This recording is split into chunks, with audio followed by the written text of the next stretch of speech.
Let's see the basics of C programming. There are some overview of C. C is a programming language developed at AT&T Bell Laboratories of USA in 1972, designed and written by Dennis Rich. C is highly portable, that is, software written for one computer can be run on another computer also. C supports function that enables easy maintainability of code by breaking large file into a smaller modules. Comments in C provides easy readability. C is a middle level language.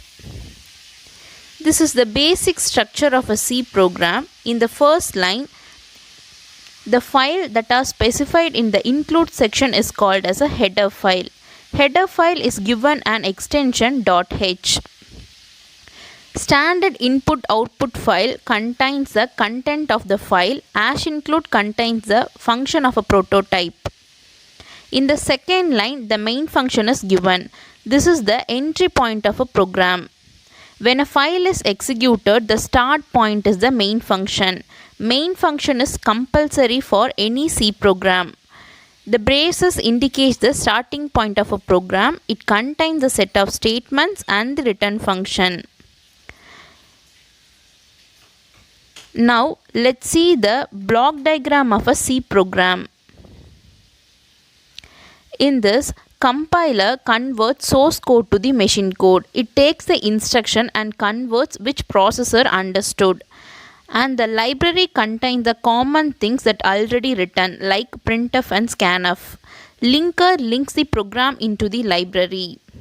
An executable file contains a set of instructions that CPU understood.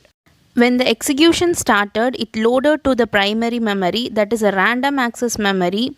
It fetched from the processor and the output will be displayed. There are some basic commands in C, that is a single line comment and multi-line comment. Single line comment is used by using the double slash and multi-line comment is used by using the slash and star. These are won't used for execution and the compilation.